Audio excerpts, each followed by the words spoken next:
What's up, everybody? Welcome back to Leadership Garage, where we're committed to your personal and professional development. I'm Craig. And I'm Mike, and it has been a while, but man, it's good to be back. We've had some things going on. We've had little illnesses. It's been kind of crazy. It's been crazy. Where you been, man? I know. Golly, I thought you were my friend. Whatever, you're the one taking off roaming the world. I was, just a little bit. Yeah. That was actually part of the reason why we haven't been on a little while is if some of you may have saw this, I was participating with Operation Motorsports. Big shout out to the Operation Motorsport team out there, a nonprofit that helps veterans into motorsports. Yes. Doing fantastic work out there. So Tiffany and everybody that part of that team out there, thank you so much for having me and allowing me to be part of it. It's so cool that they do this for our veterans. But also right after I got back from that trip, just a few days later, then I went as a spectator to another race. So it was race month, but it wasn't just me. When I get back, you decided that you wanted to get sick. Right. but just to say on that other race, there is no video evidence. That's right. No video evidence. That's right. We're older and wiser. Right. 15 years ago, 20 years ago, maybe not so much. But anyway, so sorry we've been away for such a long time, but we're looking forward to getting back into our rhythm over in the next couple months. And so the way that this podcast actually and YouTube series actually came about, or this video, is that when I was at the race in Sonoma, California with Operation Motorsports, I was part of a small race team. And like I always am, I'm hypersensitive and looking at the things that make people successful and things move, and this whole symphony of the art of teamwork and leadership and all those things. And so I was very cognitive of what was happening, especially being in a new environment. Right. And it got me thinking about high performing teams. And so when I came back, we started to have a discussion about, hey, what's that look like? Have you ever been part of one? What characteristics do they have? And so we thought, you know what, we'll just turn this into the next podcast, YouTube video. And so today, that's what we're going to talk about. We're going to talk about high performing teams and a few of the characteristics, and there's way more, obviously. We've been a part of some high performing teams, and we've been a part of some not so high performing teams. Absolutely. And usually the things that we're talking about today, if they're high performing, they have them. If they're not high performing, they don't do them so well. Right. So I figure we'll each do a couple, and then we'll wrap this up. Okay. Cool. Sounds good. Yeah. All right. Why don't you start us off? All right. I'll start us off. In every team high performing team I've ever been a part of, and that includes what I saw out in Sonoma, California with some of these race teams, is this level of commitment. A level of commitment, and I don't mean that as a whole, right? The whole organization. I mean, every single human being on that team has an extraordinary level of commitment. They don't just say, hey, I like my job and I come to work every day. There's this extraordinary level of commitment to the point where sometimes hours don't matter and they're perfectly happy with it. They will show up at 7 a.m. and if they don't go home till 8 or 9 p.m., that's fine, because that's what it takes to get the job done. And so you clearly see this on race teams, especially if they have issues or something pops up late. People don't go home, they stay. And other teams I've been a part of have this same extraordinary level of commitment. And it's not just the individuals either, right? It's mid-level management, senior leaders. There's this desire to take some risk, to find the results. And that risk I define as some level of commitment, right? When you're willing to take risk to try and improve the performance in the organization or the team, then to me, that's an extraordinary level of commitment. Yeah. Well, and especially with this, because when you went, you were the newbie. Yeah. You went to an organization or to a team that didn't know you. So how did that work into play? How do you explain commitment around that? Yeah, well, I think to your point, there's some trust. There's a trust factor in there. And when you're the new person walking in the door, obviously you don't have that trust. You have to gain that trust. And I know I'm not speaking for that team. I'll let them chime in the comments, but I'm sure that they were wondering, will I be a good fit? Do I have that level of commitment that is necessary to be in a high performing organization like they were? So it just takes a little bit of time, but for us, it's one weekend. Yeah. Right. And And some of these teams are not very large. You know, you may be the one new person, but you make up 25% of the team. You know, Right. It's a 4-person team. So the bottom line, though, is if I would have went in there, and I hope I didn't do this, I felt like I did, but if I would have went in there with a lackluster level of commitment to the organization, the overall performance of their organization would have suffered. Right. And I think, again, in these high-performing teams, that's what you see. You see the level of commitment in the individual, but also as an organization. Again, mid-level managers and senior leaders willing to take risk, and they're pouring into the making that extraordinary level of commitment to the organization. Usually, will produce pretty high level results. Yeah, and you think your level of commitment as a new guy, was increased by the team itself when you rolled in there? Oh yeah, that's a great question. And absolutely, right. People feed off of energy, enthusiasm, strong values, culture, great environment, respect, all those things that we talk about in the leadership realm as well. But I'll tell you, the one thing that I appreciated about this small team was, the instant trust they gave me when they really didn't have to give me that trust. I think they knew I had a little bit of a resume coming in, obviously, but they also knew that I'm not 22 years old necessarily. I have some experience. You come in as a 49-year-old on a team with a pretty good amount of life experience, if nothing else. They had to rely on that, but they really trusted me from the beginning, and that meant a lot, right? Yeah. Because I can do more than stick a tire pressure gauge on a wheel. I have way more capability than that, and so the fact that they allowed me to do more instantly really meant a lot. But that level of trust, really was meaningful to me. Awesome. I think it made a big difference. But there's it's hard to see this level of commitment sometimes, right? Especially if nobody's working, if you don't need to work extra hours, and it's really hard to see, but you can definitely feel it, right? The enthusiasm in the organization and how much people give to the organization, their commitment to the mission or the values of the organization. You can feel that. It has an instant feel to it. In fact, I've seen, and this happened in the race team as well, sometimes there's even less defined work roles. So let's say your job is to change tires, and you're just not feeling it today, or something happens and you can't be there, and that's not my job, but I don't care, I'm going to change tires, right? There's this commitment to the whole, right, to the bigger picture. And so I'll go do whatever I have to do, right? If my job might be X, but I'll do Y, I'll do Z, I'll do A, I'll do B. It doesn't matter, right? As long as it helps the team. So not only do you have kind of undefined hours in short blocks, right? Obviously you need to be healthy about this. That's a whole nother topic, but there's also undefined work roles in some cases. There's some expertise where you can't have that, obviously, but when it's, a more common task or a more common, somebody else can do this, you just pick it up. Yeah. It's a very interesting scenario. I think about some of the organizations I've been in, and so many people said, that's not my job. Oh, all the time. Right. Probably not a high performing organization. Right. So it was really fun to see the level of commitment in the folks that are there for that, 4 or 5 days in the organization. And you start to understand why they have success. Right. And this is a legitimate race team. This isn't, mom and pop on the weekend. This is a legitimate high-speed team.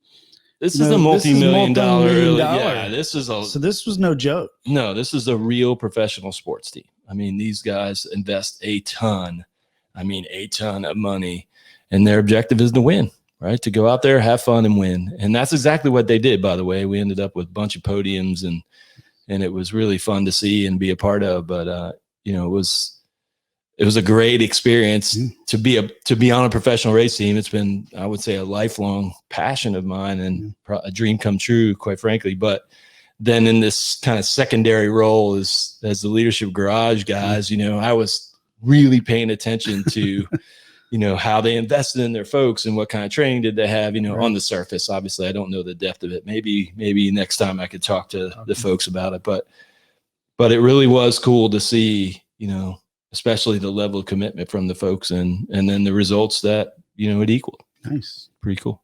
All right. What you got? Well, kind of feeding off that, you were talking about your training and development. And so I look at that as one of the things that high performance teams have for training and development. They make sure that their folks are trained, period.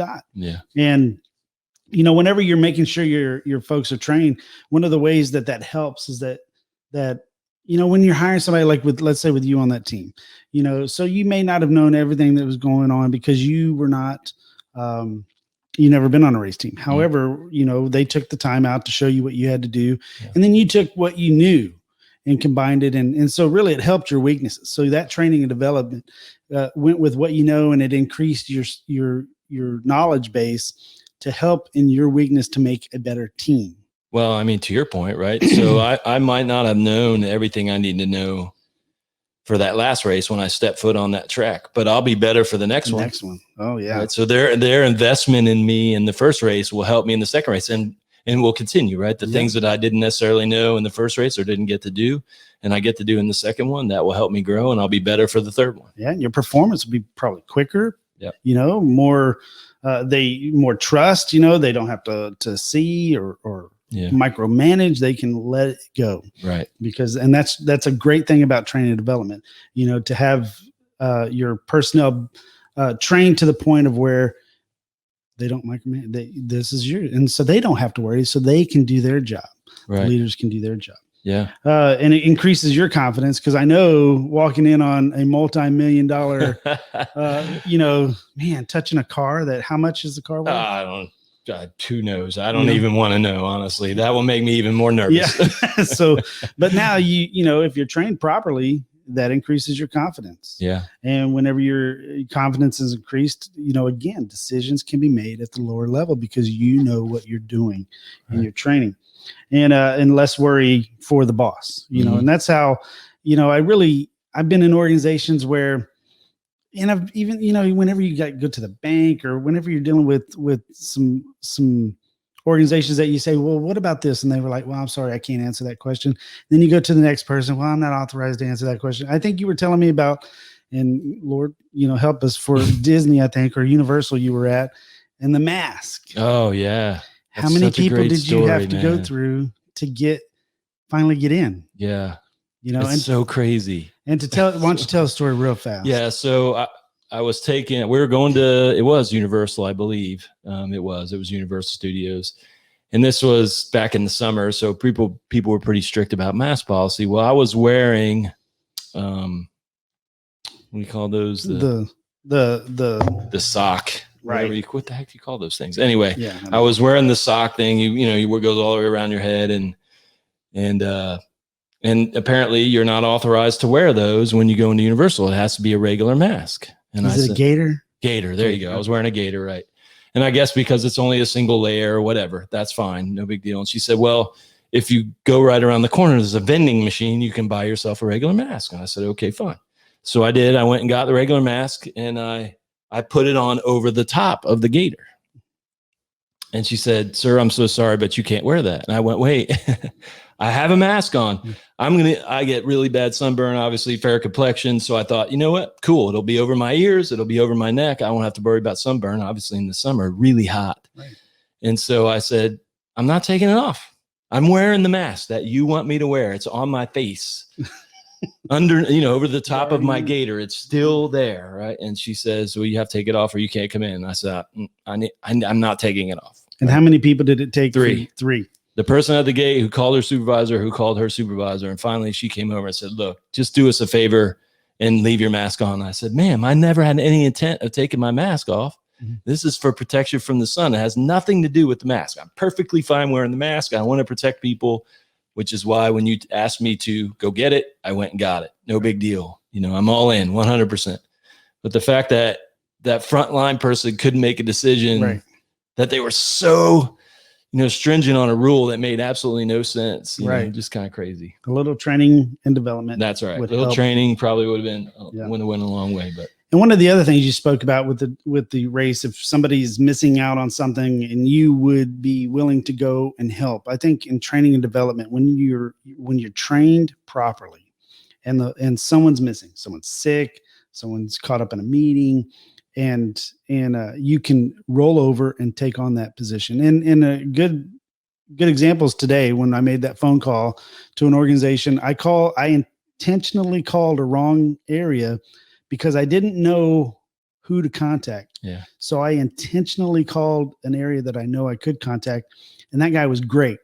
He was not in the section that I was looking for, but he took my information. He made sure that I knew that I was going to be contacted back. He asked me a few questions that he knew that other section would want to know about before letting me go. And it just goes to show that a person who is trained properly and can pick up the ball when somebody else isn't there. Yeah. And I thought that was great. Yeah, that's really good. And I think looking at my notes down here, employee satisfaction. I have it down here, employee satisfaction. When you're trained when there's such a frustration when somebody asks you to do something and you don't know how to do it. Yeah. And then and they don't provide you the training. They don't. And so I believe I was working in a company, an electronics company, and the turnover rate was about 50%.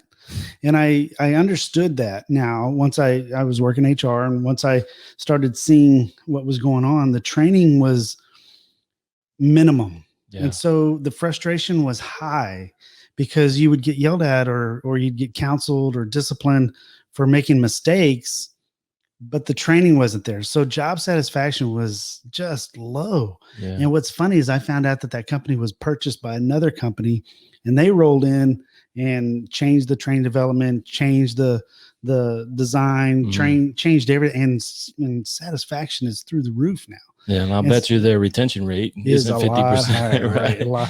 I know they didn't believe me that the retention rate was 50%. And I'm like, all right, in 1 year, we have 100 employees. We've hired 50, Wow. So, wow, that is crazy. All right. So there's training and development. What else do you got? Okay. So the next one for me, and all these kind of blend together. It's so funny. This is the part of the feel piece, right? Mm-hmm. All of these things start to shape what the organization feels like as soon as you walk in the door. Mm-hmm. But for me, it's teamwork, right? Mm-hmm. And again, I'm going to say it's extraordinary levels of teamwork. Sometimes it's so cliche to say some of these things because, let's have teamwork, right? I get teamwork it, but makes the dream work. That's right. Yeah. We could quote a million times here, but it's extraordinary levels of teamwork. And it's really hard to see those kinds of, build those kinds of things, right? It's a living, breathing, entity in an organization. It's constantly morphing and developing.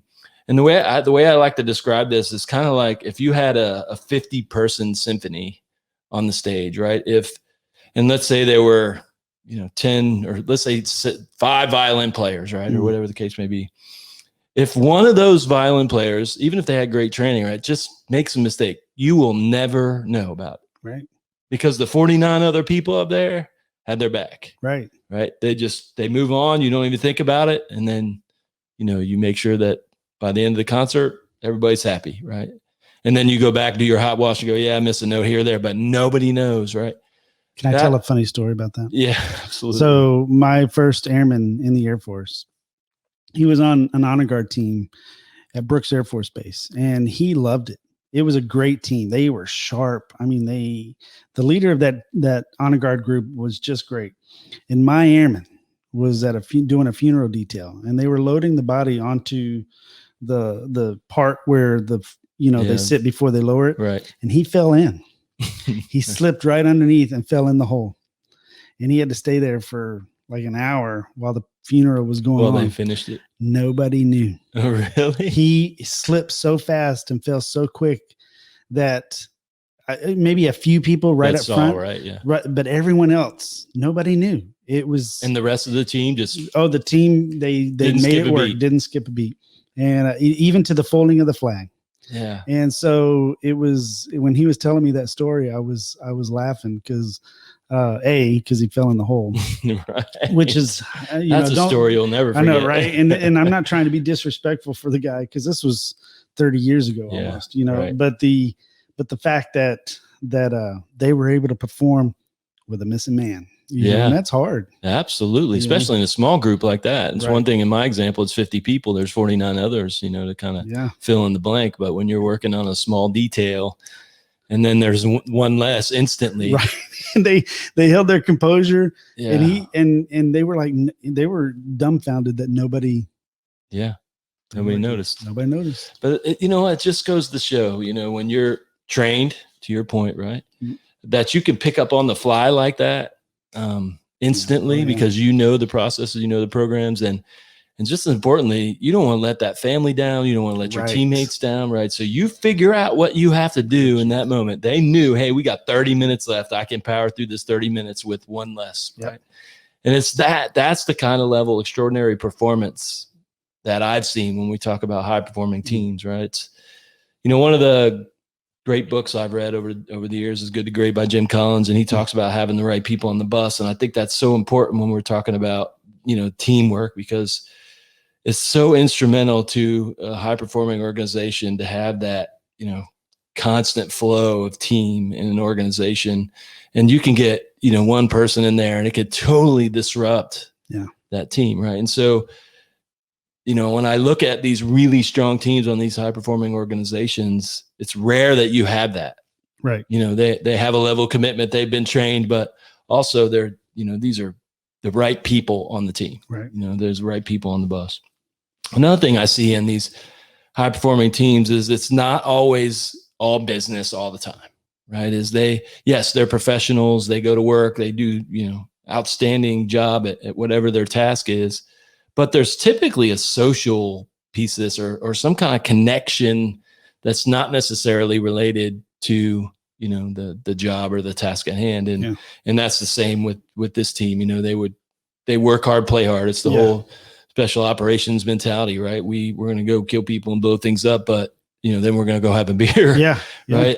There's value in that. And it really solidifies the team when there's a connection that's not just related to a widget or a knob or a 1 or a 0 or whatever your job happens to be. So it's really interesting to see the teamwork is bigger than I have to change a tire or I have to do whatever I have to do for the team. It always, almost always in high performing teams extends to some kind of social environment too. It really does. Social connection. Yeah, thinking back about some of the high performance teams I was part of, we're still connected to this day. 20, 25 years, some of them. Thank goodness for social media, right? I mean, you have an opportunity to do that. That's incredible. And I agree. Some of the teams, the high performing teams I've been in have that same. People they'll always be there for you. There's this connection that happens outside of that work center that is so strong. Yeah. It's almost like, whenever you meet a friend from years past and you pick up like you've never left off, and that's how I feel that the high performance team works. Yeah. It's such a strong connection and it's not connection just because of the job. Right. This is really cool. All right. What you got, man? All right. So finalize is communication. When we were thinking about these, what do you think? Communication is spread throughout commitment, throughout teamwork, throughout training development. And so I feel that it's probably one of the most important parts of a high performance team. And, and I had my notes all lined up and I'm like, I'm going to talk about this. I'm going to talk about this. And then I read something and I'm like, oh my gosh, this is so excellent, because it happens every day. Right. And the guy was able to put some things in perspective. And so, of course you have the open lines of communication, the open door policies, those type of things. Whenever you're giving feedback, you give constructive feedback, those are all important. But some of the things that I was researching, I love this word, listen generously. Yeah. And I'm thinking, there can be so many technical terms, and I'm not a really big technical term guy, right? I'm the blue collar technical term guy, right? And so listening generously, I kind of, when you say that, it puts the responsibility on both individuals, the leadership and the folks who are doing the work.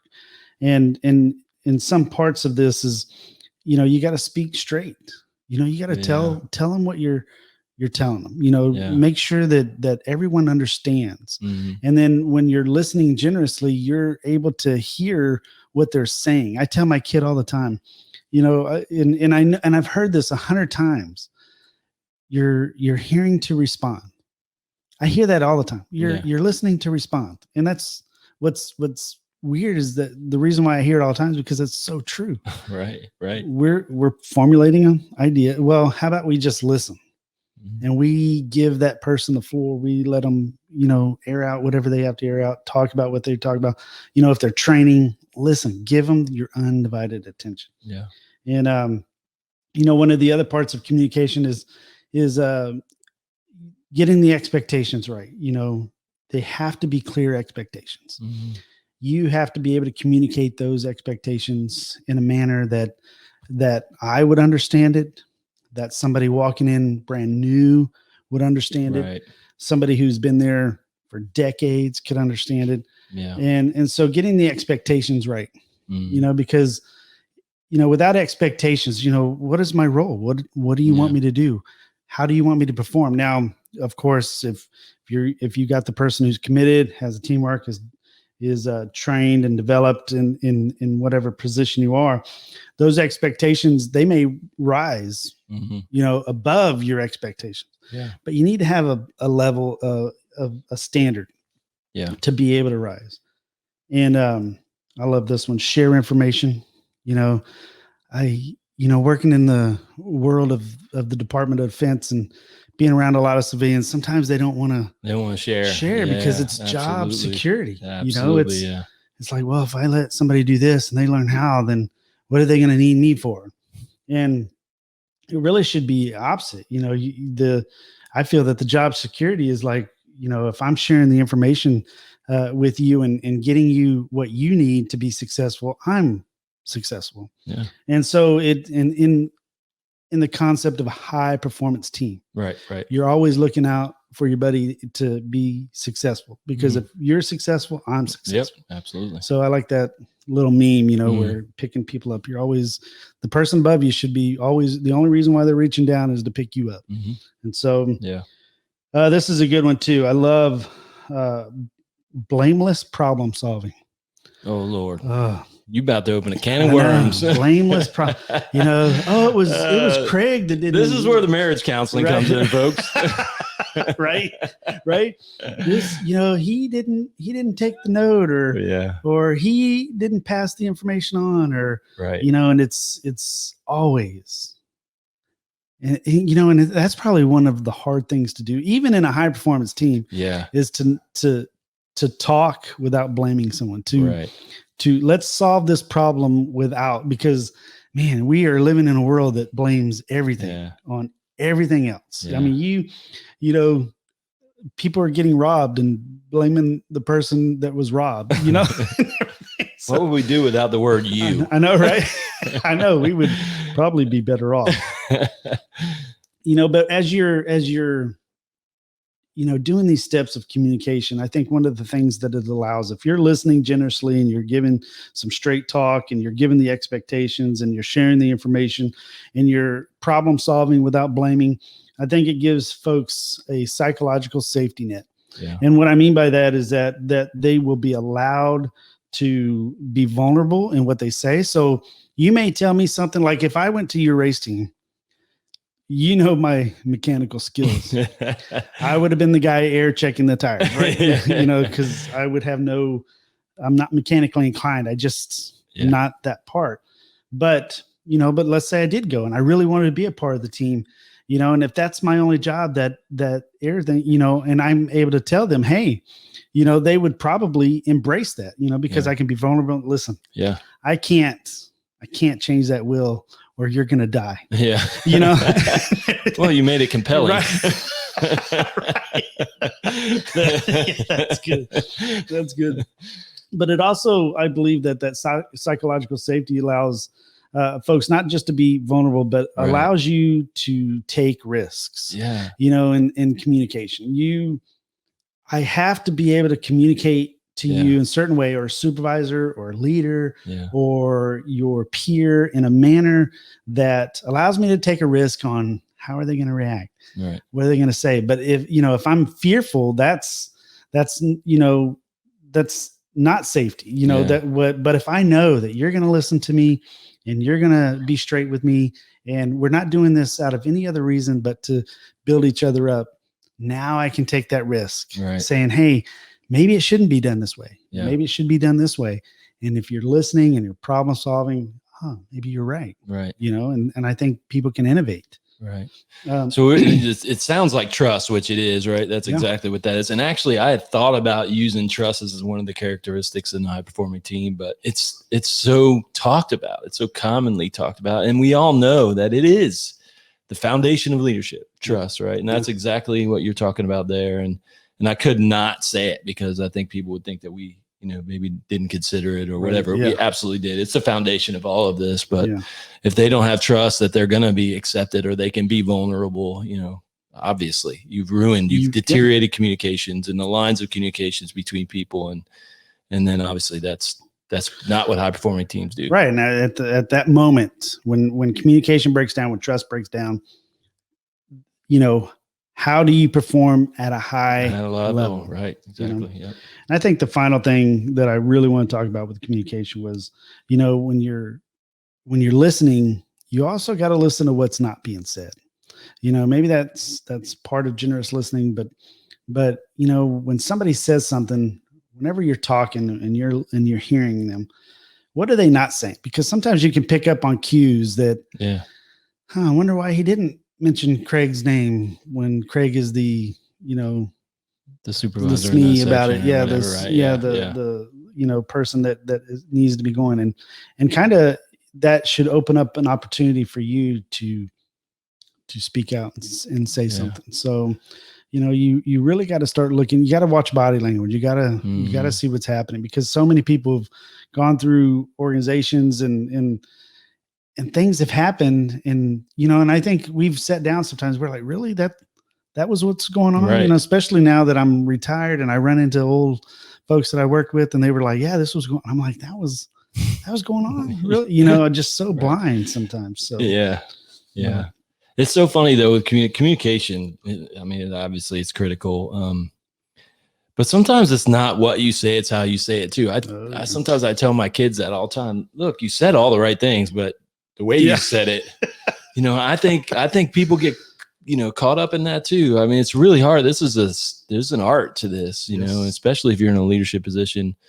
But in high performing organizations, what happens, right? In a lot of organizations, you have to be so good at communication that, almost perfect, or else everything falls apart. Right. But in high performing organizations, what I've noticed is you don't have to be perfect, because there's trust, right? Because there's connection, because people know each other and they got each other's back. There's a level of respect. And so, you have more leeway, you have some flexibility, you have space to fail, right? To not get it perfect every single time.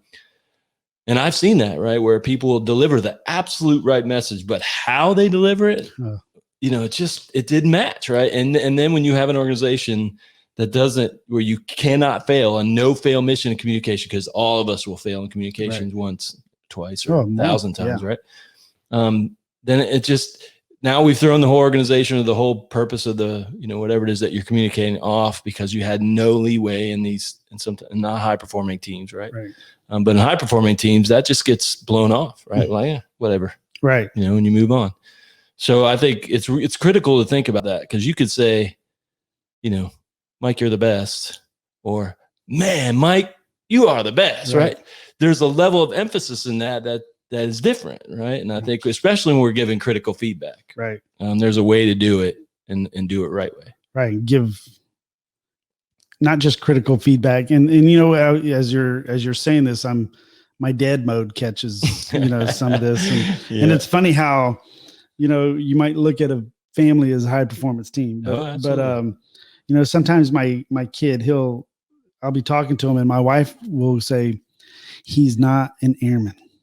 Right. And I'm thinking, man, that's so true. So true, right? Because when I'm I'm directing or something and speaking to them like, oh, well, because I've dealt with so many airmen, and so the way you say it and, believe it or not, the way you say it can lift somebody up or crush them. Man, that's so true. I was in San Antonio about a week ago, visiting the Align Mortgage team, which is, one of the employers that I'm working for now. One of the employer that I'm working for now, besides you, Mike, besides you, I'm working for you, but besides you, Align Mortgage. And I'm telling you, man, the energy in their communication is just off the charts. I mean, it matches what they say their values are, right? The energy and the communication and how they project that to their people and to the community and the people they serve. It's just so phenomenal. It's uplifting, right? People, you just feed off that energy, and so, and that's hard for some people. I mean, if you don't have that type of personality, if you're more of an introvert or, you're just not comfortable in that, it's really hard for people. But then, I think that's why it's so important in these high performing teams that you have a margin of error, right? That everybody has a voice, and we don't necessarily care, but sometimes, man, it's really difficult in organizations where you don't have that, trust and respect and don't communicate well and don't have great teamwork. And it's really hard for those folks to have a voice. Yeah. Because they're, it's not what they do, not real well at anyway. And so that's a great one, man. We probably should have led with communication because it's such a strong factor in these high performing organizations. It really for sure. is. And, you think back about the organizations you were a part of. So out of 26 years in the military and now 5 years outside of the military and, part of many organizations. And I can really count with just a few fingers how many were high performance teams. I'll be honest, Mike, I look back on my 29 years in the military. I had a couple jobs before I came in the military too. I can honestly tell you, I think one, maybe two. And when we talk about high performing teams too, maybe we need to define what that really is. But I think, it means that they've nearly reached their potential, because I don't think you'll ever reach your potential in full, right? And especially in large organizations with people coming in and out, it's really difficult to tell what that looks like. But I think they're maximizing their potential as best they can in that moment, right? And I could honestly say, I think maybe one team I've been on in over 29 years, that's how difficult this is, right? How difficult it is to not just these four things that we talked about today, but to master all of these different things that are involved in leadership, very complex, dynamic environment to create, high performing teams. I absolutely think it's possible. I think if you get the right people in the room, and you cultivate a culture, which we're going to be talking a lot about culture. Mike and I made the decision that really the nucleus of this organization, Leadership Garage, is going to be based off of culture. And this is culture. What we've talked about all today is culture, plus a lot of other things as well. But it really is interesting that over my 29-year career, I could tell you, I really genuinely feel like maybe one organization I felt like was running, near its max potential. So this is a moving target, very difficult to achieve, although I think it's very achievable with the right mindset, right? With the right leaders, with the right culture and organization. I absolutely think any organization could get to this level, but definitely takes an investment. It's a hard thing to do. And no question. Well, I think that is a perfect word, investment. Absolutely. That is a perfect word to describe. How many times I've used this word, man? I think about life in general, right? How many times do you just get something? Yeah. You put something in, it gives you exactly what you want in return, right? I mean, it's just, if we're talking about anything that's worthwhile, that's very few things, right?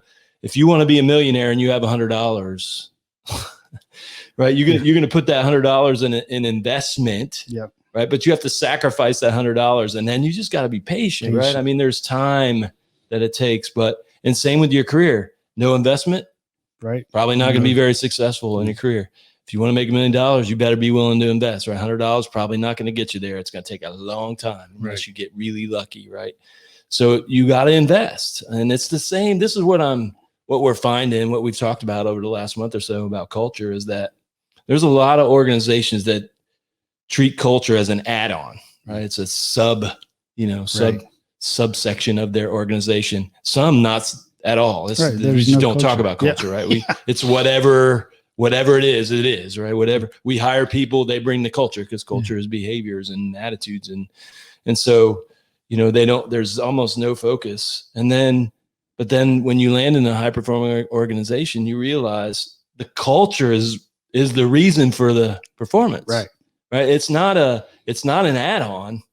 It's not a running parallel. It's not operations and culture. It's the foundation. It's culture, right? Yeah, Culture creates production. Culture creates environment. Culture creates, potential. And I think we're still a lot of society. I hear people all the time, like in all your experiences since you got out of the military in the business world.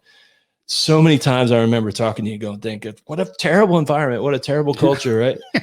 And I talked to my brothers, and it's so many people in this boat, where they just trudge to work every day. Even if they enjoy what they do, they don't like the culture. But in almost every sense will reduce someone's potential. Yes. And when you reduce people's potential, you reduce the organization's potential. It's that simple, right? Yes. So if there's a value proposition out here for organizations and culture, and creating high performance teams, it's that you're limiting your potential. Right. The second you create a culture where people will thrive and they can meet their potential, you will change the potential of the organization. Right. But to your point earlier, it takes investment. Yeah. It just doesn't happen. Culture is, it's like everything else that requires you to be successful at it. You must invest in it, and you have to be deliberate about it. Right. And consistent. Absolutely. Yeah. So lots more to come on that. Actually, we're going to wait. I know we're developing so many cool things. Got so many things going on. I know we do have a lot going on. We're still working on all that stuff we talked to you about in episode 1 with the book and the app and all those things. So, but it's just taking a little time, right? Like anything else, we're making the investment. Yeah. Exactly.